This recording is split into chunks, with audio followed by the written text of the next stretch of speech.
Okay, so here brings us to the last lesson. We have looked at the mandatory practical that goes with this particular topic, and so we're now going to talk a little bit more in detail about Auxin and IAA. So it's page 200 in my version of the notes book, and the real important thing is what is the detail for how Auxin causes a plant to grow the light. It's a real specific question they ask at higher level, and you just need to remember some things which we'll go through. So, growth regulators kind of do what they say on the tin, but if you have to describe them, you can't use the word regulator or regulate in your answer. So, it's a chemical that controls the growth of a plant.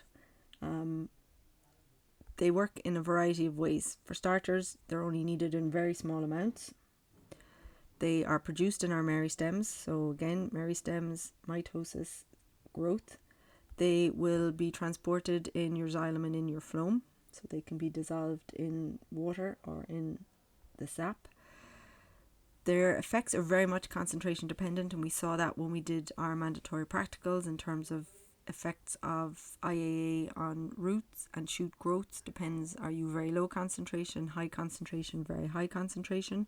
So a very small amount can have a big effect on growth. We also saw that they were location dependent, so the same concentration will have a different effect on a root as it does on a shoot, and that being the result of our mandatory practical. So in terms of our growth regulators, you can be a growth promoter or a growth inhibitor. So we've seen now that IAA can do both. And when we talk about auxin, auxin is kind of like the main family of chemicals, and there's a whole variety of them in there, and one of them is IAA. So auxin in general, they will stimulate growth, they increase your growth rate, whereas growth inhibitors will inhibit your plant growths. So there's other things called abscisic acid and ethylene, and they inhibit plant growth. Now, in terms of our growth promoters, and this is higher level constant, auxin is a growth promoter. Indole acetic acid is the most common type of auxin, or at least the one we deal with in Leaving Cert. And we've already said produced in your meristems, in your shoot tips, and you can also get it in leaves and in seeds. Now, auxin has a variety of functions. It makes stems grow longer. It'll stimulate root growth, which we've seen in our practical. It'll cause cells to form different plant structures, so leaves, flowers. It helps develop fruit. It can inhibit the growth of side branches and stems. It can bring about phototropism, which we're going to talk about in detail today, and it can bring about geotropism. So a plant's growth in response to gravity is due to auxin production. Pick 3 of these that you like in terms of your functions of auxin. So we have talked about apical meristems, and there's a thing called apical dominance, and what this refers to is if you have your apical meristem intact, then the auxin will pass down your stem, and your side buds, while they'll grow, they won't grow brilliantly, but your plant will grow up. So apical dominance is looking for tall plants. If you remove the tip of your plant, then suddenly you are now going to end up growing in terms of width of your plant.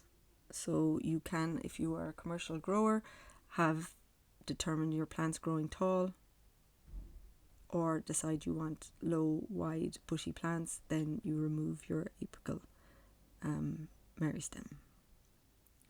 In terms of fruit formation then, IAA is made in the seeds, and this will stimulate the food to form in the fruit that surrounds the seed. So the fruit is more a protection mechanism for the seed, but it's also going to help in dispersal, because animals are going to eat the fruit and poop the seed somewhere else. In terms of root growth, and we've seen this in our practical, low IAA concentration will cause your root to grow.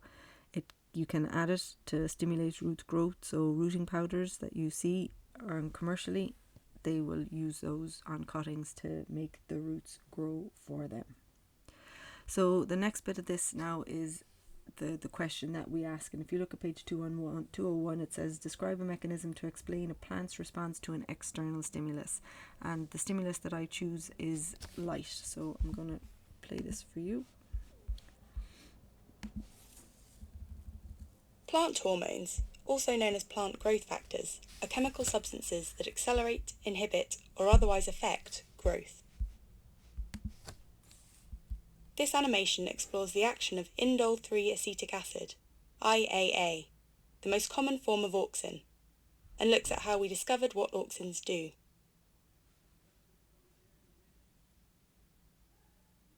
The auxin IAA is produced at the apex of the stem.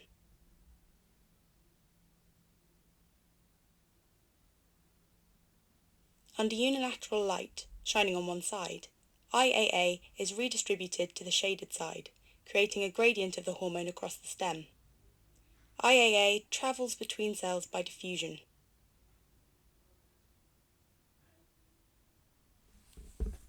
IAA activates proton pumps, which lowers the pH. This activates enzymes, expansins, to break bonds in the cell wall.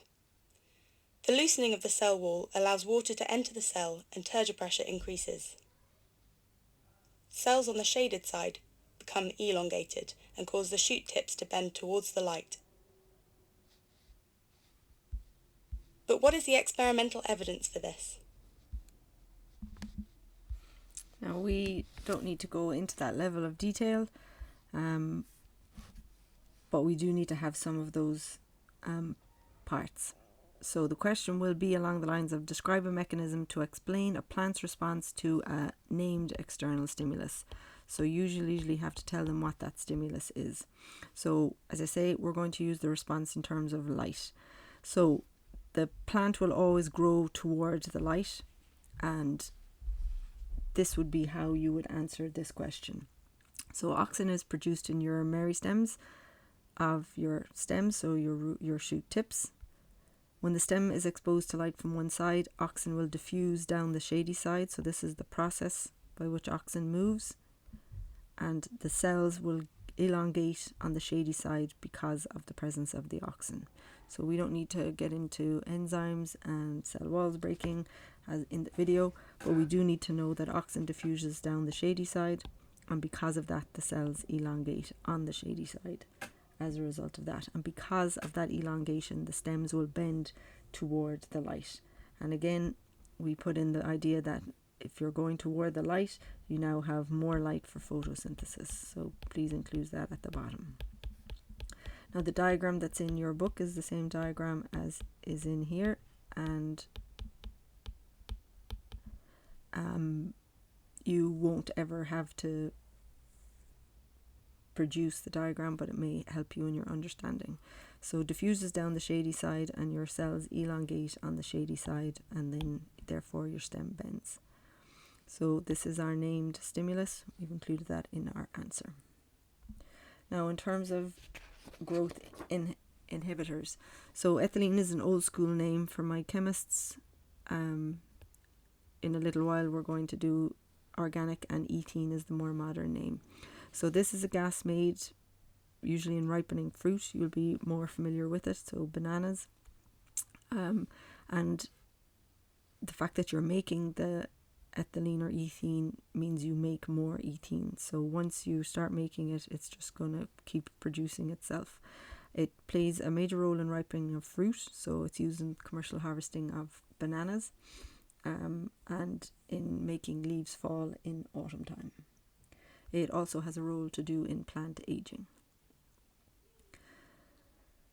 So the most important parts of this is the name of your growth inhibitor, and it would be what are its jobs. So ripening fruit, leaf fall would be what it does. So abscisic acid is another growth inhibitor, and again it's produced in a variety of places.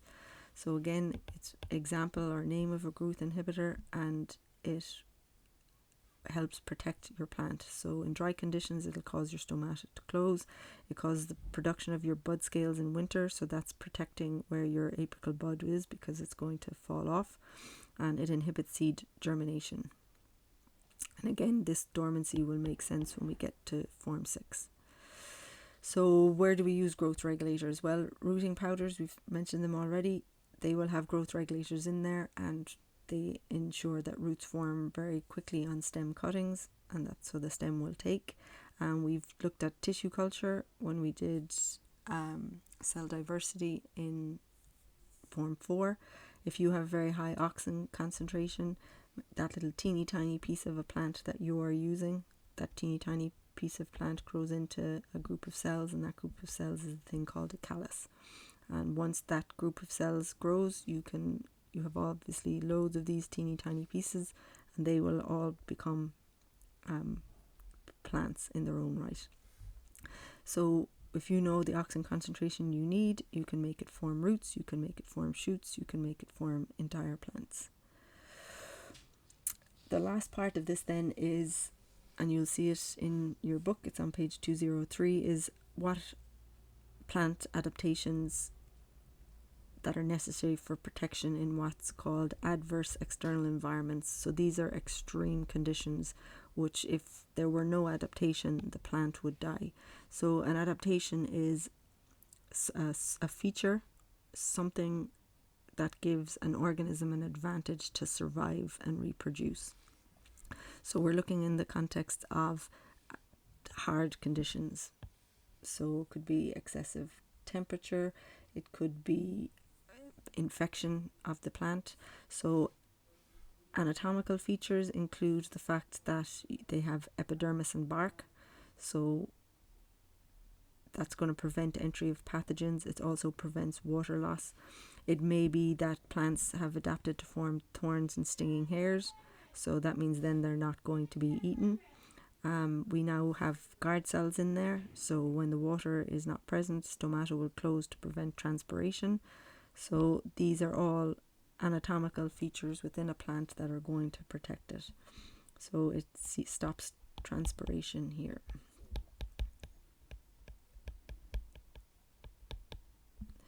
So in terms of chemical productive features, plants will actually produce what are called heat shock proteins when the temperatures get to around 40 degrees. And what this does is these proteins surround your enzymes and they help them maintain their shape.